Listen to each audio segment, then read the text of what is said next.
నమస్తే, welcome to 99 TV. పెళ్ళిళ్ళు జరుగుతున్నాయంటే ఇదివరకు అబ్బో పండగ. పెళ్లి కొడుకు తరఫు వాళ్ళు, అటు పెళ్లి కూతురు తరఫు వాళ్ళు, వీళ్ళొక బృందంగా వస్తారు, వాళ్ళొక బృందంగా వస్తారు, ఎదుర్కోలు, మామూలు ఉత్సవాలు. ఈ మధ్యకాలంలో అయితే ఇవి కూడా చూస్తున్నాం, హ్యాపెనింగ్ వెడ్డింగ్స్ చూస్తున్నాం. 3 రోజులు 5 రోజులు డెస్టినేషన్ వెడ్డింగ్స్, హ్యాపెనింగ్ వెడ్డింగ్స్, రకరకాల పేర్లతో రకరకాల స్టేట్స్లో చూస్తున్నాం. రాజస్థాన్లో అయితే ఈ ముచ్చట వేరే లెక్కలో ఉంటుంది. అలాంటిది ఈ మధ్యకాలంలో శుభమాని 3 రోజుల పెళ్ళిళ్ళు 5 రోజుల పెళ్ళిళ్ళు చేసుకున్న వాళ్ళు హానీమూన్కి వెళ్తే తిరిగి వచ్చేప్పటికి ఎవరో ఒక్కళ్ళే వస్తున్నారు ఆయనకి. ఆ ఒక్కళ్ళు కూడా ఏంటంటే పెళ్లి కూతుళ్ళే. అలాంటి ఇన్సిడెంట్స్ ఇటీవల కాలంలో పెరిగిపోయినాయి. కారణాలు రకరకాలు, అంటే ఎకనామిక్ ఫ్రీడమ్ కావచ్చు, లేకపోతే మారుతున్న పరిస్థితులు కావచ్చు, అధునాతన వ్యవస్థల ప్రభావం కావచ్చు. మొత్తానికి ఏంటంటే అలా హనీమూన్కి వెళ్ళిన జంట ఒక్కళ్ళగా వచ్చిన సందర్భాల గురించి నాకన్నా మనీషా బాగా ఎక్స్ప్లెయిన్ చేయగలరు. ఇప్పుడు జరుగుతున్న టాపిక్ ఇది. అండ్ అందరి మైండ్లో అది స్ట్రాంగ్గా పడిపోయింది. ఏంటంటే బేసిక్గా ఒకప్పుడు అమ్మాయిని పంపించాలంటే భయపడేవాళ్ళు, ఇప్పుడు అబ్బాయిని పంపించాలంటే అదే భయం అబ్బాయి పేరెంట్స్కి కూడా ఉంటుంది అనేది ఒకటి చాలా వైరల్ అవుతుంది. చూస్తున్నాం కదా, ఫ్లైట్ ఎక్కేది ఇద్దరు, తిరిగి వచ్చేది. అదే అంటే ఇప్పుడేదో మనం నవ్వేస్తున్నాము, ఇదే టాపిక్ చెప్తున్నాము అని, కానీ సీరియస్ కంటెంట్. బేసిక్ గా ఏదో మనం సర్కాస్టిక్ గా నవ్వుకుంటున్నాము, అదంతా జరిగి వచ్చాక దీన్ని వీళ్ళు ఒక పాయింట్ ఆఫ్ వ్యూలో ఏదో సర్కాస్టిక్ గా రీల్స్ చేయడము, అది చేయడం వల్ల మనకి ఏదో ఫన్ గా అనిపిస్తుంది. కానీ ఇదే ఇన్సిడెంట్ అమ్మాయికి జరిగితే real pain for the parents.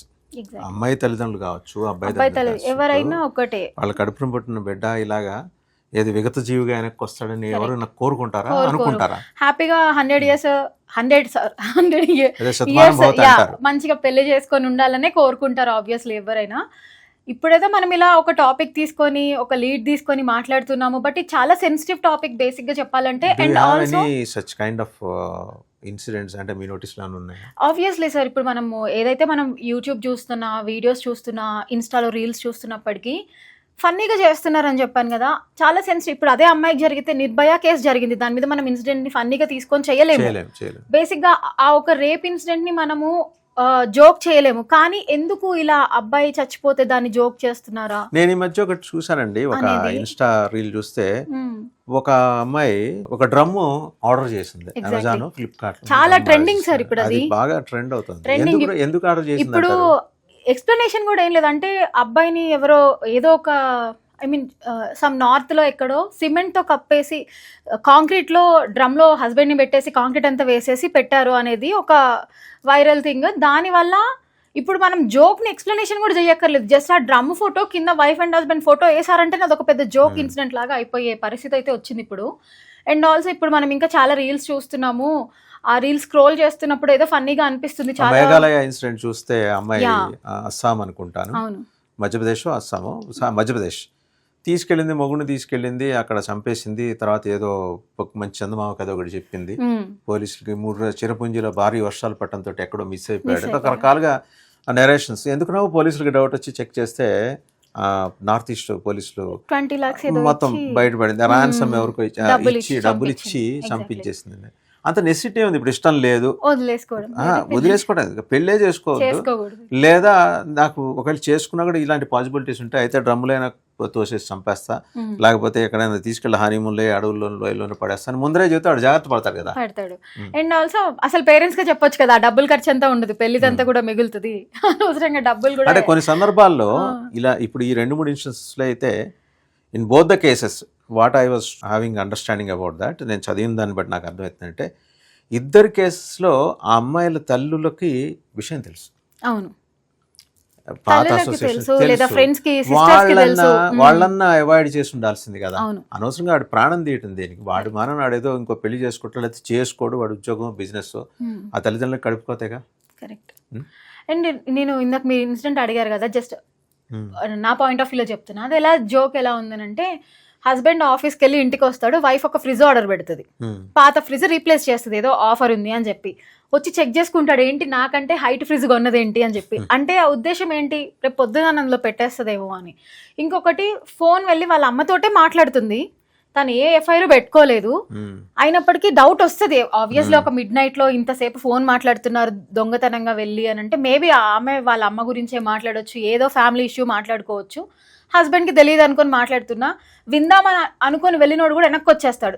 నేను ఎందుకు ట్రబుల్లో పడ్డము, నిజంగా బాయ్ ఫ్రెండ్ తోటే మాట్లాడితే విన్నానని నన్ను చంపేస్తే అని చెప్పి వెనక్కి వచ్చేయడము. ఇంకొకటి పార్క్ లో విన్నందుకు చంపేసే పాసిబిలిటీ ఉంది అక్కడ, ఆ ప్రమాదం కాదు పాసిబిలిటీ ఉంది. ఇంకొకటి పార్క్ లో కూర్చొని ఇద్దరు బాయ్ ఫ్రెండ్ గర్ల్ ఫ్రెండ్ ఉంటారంట, హస్బెండ్ వస్తాడు చూస్తాడు, చూడగానే లిటరల్ గా అమ్మాయి కాళ్ళ మీద పడిపోయి నీకు దండం పెడతా మమ్మల్ని ఏం చేయకు, నన్ను ఏం చేయకు, మీ లవ్ నేను యాక్సెప్ట్ చేస్తున్నా, నా దగ్గర నుంచి వెళ్ళిపో, నన్ను చంపకు అని చెప్పి రిక్వెస్ట్ చేస్తున్నాడు. ఇంకోటి చూసానండి ఇలాగే ఫైండ్ అవుట్ చేసి యూపీలో అనుకుంటా, ఆ అమ్మాయి మాజీ లవర్ని తీసుకొచ్చేసి నాయన నువ్వు పెళ్లి చేసుకోరా బాబు, నాకు వద్దు, నేను దండం పెట్టేసి చేసి ఇద్దరికి దండల ఖర్చు కూడా ఈయన పెట్టుకొని పెళ్లి చేశాడు గుళ్ళో. ఇది గ్రామ పెద్దల సమక్షం. అంటే రేపు ఒక ఎలిబి తయారు చేసుకుంటాడు, రేపు పొద్దున నేను ఏమన్నా హత్యకు గురైతే ఇదిగో వీళ్ళిద్దరే కారణం అని చెప్పడానికి కావాల్సిన ఎలిబిని అతను అజాగ్రత్త పరుడు అతను. ఇప్పుడు ఆ జాగ్రత్త అందరికీ లేదు, పాపం మేఘాలయలో చనిపోయిన అతనికి లేదు. ఇప్పుడు ఇందాక ఇంకోటి చెప్పారు, ఏదో చాలా హ్యాపీగా పెళ్లి చేసుకున్నాడు మేఘాలయలో చనిపోయిన అతను. అయితే తన రీల్స్ చాలా వైరల్ అయ్యి, ప్రీ వెడ్డింగ్ షూట్స్ కానీ లేకపోతే వాళ్ళ ఇంట్లో చేసే హల్దీ ఫంక్షన్స్ కానీ వాళ్ళ కజిన్స్ తో ఎంజాయ్ చేసే వీడియోస్ కూడా చాలా ఫ్యామిలీ అండి, ఫ్యామిలీ. అమ్మాయికి ఇష్టం లేకపోతే ముందరే చెప్పేసి ఉండే పని కదా, చచ్చిపోయేదాకా అనేది చాలా రాంగ్. నాకొకటి చెప్పండి వాసుదేవ్ గారు, ఇప్పుడు చాలా మంది వైరల్ చేయడం గురించో లేకపోతే ఇప్పుడు ఇదే అమ్మాయికి జరిగితే ఫెమినిస్ట్లని అదని ఇదని చెప్పి అవి చెయ్యనీయకుండా ఆపడమో లేకపోతే చాలా నెగిటివిటీ అనేది వస్తుంది. మెయిల్కి ఇలా జరుగుతుంది అనే టాపిక్ వచ్చినప్పుడు మీ పాయింట్ ఆఫ్ వ్యూలో చెప్పండి, అది ఎంతవరకు perception needs to be change. ఎందుకంటే అన్యాయం జరిగి చనిపోవటం, ఆడపిల్ల చనిపోయిందా మగపిల్లాడు చనిపోయాడని కాదు, ప్రాణం పోయింది.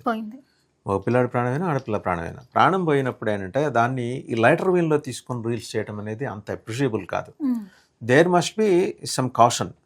ఏది ఇలాంటి సంఘటనలు జరుగుతున్నాయి కాబట్టి సెన్సిటైజ్ చేసే విధంగా, ఆ అమ్మాయి అయినా కావచ్చు అబ్బాయి అయినా కావచ్చు, ఎవరికైనా ఎక్స్ట్రా మ్యారిటల్ రిలేషన్స్ ఉంటే ముందరే చెప్పుకొని నాకు ఈ రకంగా ఉన్నాయి ఎక్స్ట్రా మ్యారిటల్ రిలేషన్స్, సో అవి ఇప్పుడు I want to give up, మనం పెళ్లి చేసుకోబోతున్నాం కాబట్టి కలిసి ఉందాం, ఇక మీదట మనం లెటస్ గివ్ అప్, నీ వైపు నుంచి నువ్వు, నా వైపు నుంచి నేను అని చెప్పేసి పక్కకి తప్పుకొని మీ దానికి నువ్వు సమ్మతం అయితేనే పెళ్లి చేసుకుందాం, అమ్మాయి అయినా చెప్పొచ్చు అబ్బాయి అయినా చెప్పొచ్చు, అలా వాళ్ళని సెన్సిటైజ్ చేసి. ఎందుకంటే మారుతున్న సమాజంలో మారుతున్న విలువలు, వీటిని వాళ్ళ మనం కూర్చొని సుభాషితాలు చెప్తే వినే పరిస్థితులు ఏం లేవు. ఇంకొకటి ఇప్పుడు స్టాండప్ కామెడీస్ కూడా వస్తున్నాయి కదా, ఏదో మైండ్ రిఫ్రెష్మెంట్ కోసం అని చెప్పి వెళ్తారు, అక్కడ కూర్చుంటారు. అందులో కూడా ఒక అతను అనేసాడు, ఒక అమ్మాయి కంపల్సరీగా పెళ్లి చేసుకోవాలంటే she's must be A someone's ex girl friend.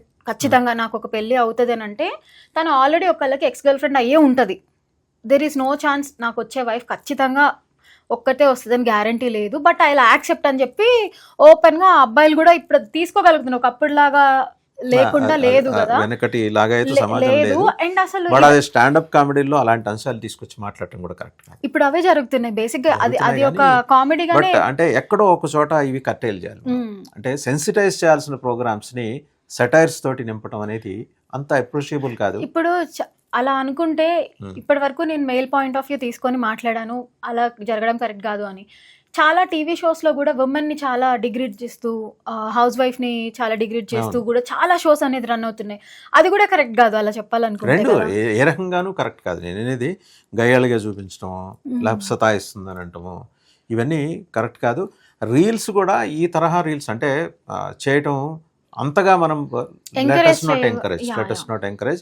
అది ఓపెన్గా sensitization programs instead of doing standup comedies, అదే స్టాండప్ కామెడీ షోలో ఈ రకంగా జరిగింది, ఇలా జరగకుండా ఉంటే బాగుంటుంది, ఇలా జరగకుండా చూడాల్సిన బాధ్యత పేరెంట్స్, రెండు వైపుల పేరెంట్స్దే ఉంది, వీళ్ళకి కూడా ఉంటుంది. వీళ్ళు దే ఆర్ టీన్స్లో ఉంటారు కాబట్టి వాళ్ళకి ఆ స్పృహ లేకపోతే పేరెంట్స్ వాళ్ళని సెన్సిటైజ్ చేయాలి అని చివరిలో ఒక కంక్లూడింగ్ రిమార్క్స్ లాగా చెప్తే బాగుంటుంది. నాకు ఇంకొకటి ఏమనిపించిందంటే అండి, బేసిక్గా ఇది మనం చూస్తున్నాము, మన నాలెడ్జ్కి మనకి ఏదో ఒక పాయింట్ ఆఫ్ వ్యూ ఇది కరెక్ట్ ఇది రాంగ్ అని తెలుసుకునే ఒక నాలెడ్జ్ ఉంటుంది బేసిక్గా, ఇది తప్పు ఇది రైట్. సరే దీనికి నవ్వాము, ఫస్ట్ నవ్వేసినప్పటికీ తర్వాత రియలైజ్ అవుతాం అరే పాపం అలా చేశాక ఎందుకు నవ్వాం రా అని. ఇప్పుడు నేను అదే ఫీల్ అయ్యా, ఫస్ట్ నేను చూసినప్పుడు ఫన్నీగా అనిపించే I will share with my friends and family, ఎవరో ఒకరికి రీల్ చూడు అని చెప్పి. తర్వాత నేనేమనుకున్నానంటే అరే ఇది ఎక్కడో కరెక్ట్ కాదు. ఇప్పుడు అదే ఐ ఆల్రెడీ టోల్ యూ, నిర్భయకు సంబంధించిన లాంటి రీల్ ఏదైనా చేస్తే మనం ఎలా యాక్సెప్ట్ చేయమో ఇది కూడా కరెక్ట్. ఇప్పుడు ఇలాంటి రీల్స్ చేసిన తర్వాత చివర్లో ఏమవుతుంది, పేరు చెప్పను కానీ ఒక ప్రముఖ స్వామీజీ చివరిలో అయిపోయా అని అవును. అది తీసుకొచ్చి పెడుతున్నారు. అవును సంబంధం లేని రెండు అలా అవును, కలెక్ట్ correct, ఉంది. correct. ఒకటి సీరియస్నెస్ ఆయన ఏదో కాంటెక్స్ట్ లో అన్నది తీసుకొచ్చి ఇక్కడ Hmm. మీమ్స్ కి అతికించడం అనేది కూడా కరెక్ట్. కరెక్ట్. ఇంకొకటి నా పాయింట్ ఆఫ్ వ్యూ ఏంటంటే మనం ఇప్పుడు నేను చెప్పాను కదా, మనం రైట్ ఆర్ రాంగ్ చూస్ చేసుకునే పర్స్పెక్టివ్ మనకు ఉంది. ఏదో ఒక పాయింట్లో ఎక్కడో ఒకటి ఫస్ట్ నమ్మేసినా నవ్వినా ఏది చేసినా ఎండ్ ఆఫ్ ద డే అదే ఎక్కడో తప్పు చేసాంలే అని మనకు ఫీలింగ్. పిల్లలు చూస్తున్నారు ఇప్పుడు ఆ రీల్స్ అన్ని. బేసిక్గా వాళ్ళకి యూట్యూబ్ ఏదో పెట్టి వదిలేస్తాము. ఎంత స్క్రోల్ చేసినా ఎంత కిడ్స్ కంటెంట్ పెట్టినా కూడా ఎక్కడో అక్కడ ఆ రీల్ అనేది వస్తుంది. వాళ్ళకి అర్థమవుతుంది కదా ఏదో ఈ వైఫ్ అండ్ హస్బెండ్ కాన్సెప్ట్ ఏదో రాంగ్ గా ఉంది అని. అది ఎంత ఇంపాక్ట్ పడుతుంది అంటారు? పడుతుంది. వాళ్ళ అమ్మా నాన్నల్ని చెక్ చేసుకుంటారు. వాళ్ళు అవి చూస్తారు, ఇంట్లో అమ్మా నాన్న ఎట్టున్నారు ఏంటి, ఎలా మాట్లాడుకుంటున్నారు. ఆ ఇంపాక్ట్ వాళ్ళ మీద గ్రాడ్యువల్గా వాళ్ళ గ్రోత్ ఈ ప్రాసెస్లో ఇవన్నీ ముద్రలాగా పడుతుంటాయి, అన్నీ ప్రింట్ అవుతూ ఉంటాయి. ఎగ్జాక్ట్లీ. సో వాళ్ళ బేసిక్గా వాళ్ళ సైకాలజీ కావచ్చు, వాళ్ళ మెంటాలిటీ అనేది ఎలా డెవలప్ అయ్యే ఛాన్సెస్ ఉన్నాయంటారు మీరు? పిల్లల మీద అడ్వర్స్ ఇంపాక్ట్ ఉంటుంది. అందువల్ల ఏంటంటే సహజమైన ఇప్పుడు కొన్ని దేశాలు ఉన్నాయండి, చాలా రిస్ట్రిక్ట్ చేసి పారేస్తాయి ఇలాంటి కంటెంట్ని. కరెక్ట్. మనం కూడా అంటే ఆ సోషల్ మీడియా ఇది అడ్వాంటేజ్ ఆఫ్ సోషల్ మీడియా ఎంత ఉందో డ్రాబ్యాక్స్ కూడా అంతే ఉన్నాయి. అడ్వర్స్ ఇంపాక్ట్ పడకుండా మనం కూడా ఏంటంటే దానికి సంబంధించిన లెజిస్లేషన్స్ బోత్ అసెంబ్లీ పార్లమెంట్లో కూడా దీనికి చర్చ జరగాలి, దీనిపైన చర్చ జరగాలి. There must be political decision at higher level. అది నేను అంటున్నది. సో మీరు నార్మల్గా ఇప్పుడు ఇంత జనరలైజ్ అయిపోయిన తర్వాత కంక్లూజన్లో అవుతుంది ఈ టాపిక్ అని అనుకునే టైంకి అసలు మీరు ఏం చెప్పాలనుకుంటున్నారు? ఇప్పుడు బోత్ ఒక పెళ్లి చేసుకుంటున్నారంటే ఒక అమ్మాయి అబ్బాయి తరపు వాళ్ళు కావచ్చు, వీళ్ళు కావచ్చు, వాళ్ళిద్దరిని కూర్చొని ముందర మాట్లాడుకొని ఫెయిర్గా, boss I have a boyfriend, లేదు right I have a girlfriend earlier, పరస్పరం చెప్పుకోవటం, ఇష్టం ఉంటే చేసుకుంటారు. ఈ మొహమాటాల కోసమో లేకపోతే కమర్షియల్గా ఉండే ప్రయోజనాల కోసం, బెనిఫిట్స్ కోసం పెళ్ళిళ్ళు చేసుకొని ఏదో మొక్కుబడిగా బాండేజ్, కమర్షియల్ బాండేజ్ కాదు, పెళ్ళి 30 years 40 years కలిసి జీవించాలి అనుకుంటున్నప్పుడు మన వెనకటి జనరేషన్స్ వాళ్ళు ఎట్లుండే, వాళ్ళ తాతలు అక్కడి నుంచి చూసుకుంటే వాళ్ళు ఎట్లున్నారు, మన పేరెంట్స్ ఎట్లున్నారు, మనం ఎట్లా ఉండాలి అనేది డిసైడ్ చేసుకోవాల్సింది. ఆ డిస్క్రిప్షన్ పవర్ ఆ వయసుకి వస్తుంది కాబట్టి అలా కూర్చొని ఇండిపెండెంట్గా మాట్లాడుకోవటం. ఇవాళ రేపు తల్లిదండ్రులు ఎక్కడో అటు మగపిల్లల్ని ఇన్సిస్ట్ చేయట్లా, ఆడపిల్లల్ని ఇన్సిస్ట్ చేయట్లా. సో ఆ బాధ్యత తీసుకోవాల్సింది both boy and girl. Over freedom కూడా దీనికి ఒక రీజనా? ఖచ్చితంగా. మరి ఇప్పుడు అలా అంటే మా ఫ్రీడమ్ కోసం అని చెప్పి యంగ్ జనరేషన్ అంతా ఫైట్ చేస్తున్నారు. ఇప్పుడు మమ్మల్ని ఎందుకు వాళ్ళ ఫ్రీడమ్ ఎవరు కట్టేళ్ళు చేస్తున్నారు? ఇప్పుడు దాని వల్లనే కదా ఇప్పుడు ఆ అమ్మాయి చంపేసింది అంటే కూడా ఫ్రీడమ్ ఈజ్ డిఫరెంట్. విశృంఖలత్వం వేరు. ఎక్స్ట్రీమిటీ ఆఫ్ ఫ్రీడమ్ ఈజ్ విశృంఖలత్వం. అంత ఎక్స్ట్రీమ్గా ఉండకూడదు. కొన్ని కట్టుబాట్లు ఉంటాయి. లేదు నాకు నచ్చలేదు ముందర ఆయన చంపే బదులు ముందరే చెప్పి అరే నాకు ఇష్టం లేదు నువ్వు అని చెప్పేస్తే వాడి మానన్నాడు ఉండేవాడు. ఇంకొక కనీసం 30-40 ఏళ్ళు బతికేవాడు. వాడి కుటుంబానికి ఏదో ఒక లైఫ్ చూపించేవాడు. తల్లికి ఎంత కడుపుకోతా ఒకసారి ఆలోచించండి. అంటే ఈ same is the case with ఇప్పుడు గర్ల్ కట్ట జరిగినా కూడా అదే, తల్లిదండ్రులు కూడా అంతే కడుపుకోతుంటుంది కదా. అది సో అదండి మొత్తానికి ఏంటంటే ఈ పాయింట్ ఆఫ్ డిస్కషన్ ఇప్పుడు మాట్లాడుకున్న అంశంలో బాగా స్పష్టంగా అర్థమవుతుంది. ఇద్దరు కూర్చొని మాట్లాడుకొని ఎఫ్ఐఆర్స్ అనండి, అసోసియేషన్స్ అనండి, what ever you name it, ఒకవేళ ఉంటే ఓకే ఈ ఉన్నాయి, మీకు ఏమన్నా అభ్యంతరాలు ఉన్నాయని ఒకళ్ళకొకళ్ళు పెళ్లి అవ్వకపోతే పెళ్లికి ముందు, పెళ్లి అయితే పెళ్లి అయిన తర్వాత చెప్పుకుంటే బెటర్ అనేది ఒక ఒపీనియన్. రైట్, చూద్దాం ఆడియన్స్ ఎట్లా రెస్పాండ్ అవుతారో. ఎందుకంటే చాలా సీరియస్ అండ్ సెన్సిటివ్ టాపిక్. ఇది కూర్చొని ఆలోచించుకొని తేల్చుకోవాల్సిన అంశాలు. గబాల్న మేఘాలయ తీసుకెళ్లి హోటల్ గదిలోంచి లోయలోకి తోసి చంపేయడంతో ఈ సమస్యలకి అయితే పరిష్కారం దొరకవు. This is my opinion. Yeah, I'm also agree with that. Obviously ఎవరిదైనా ఒక ప్రాణమే కాబట్టి ఇద్దరు మెయిల్ అయినా ఫీమేల్ అయినా హ్యాపీగా ఉండాలని కోరుకుంటాము. విడిపోండి, కావాలంటే చచ్చిపోకండి. Right, thank you.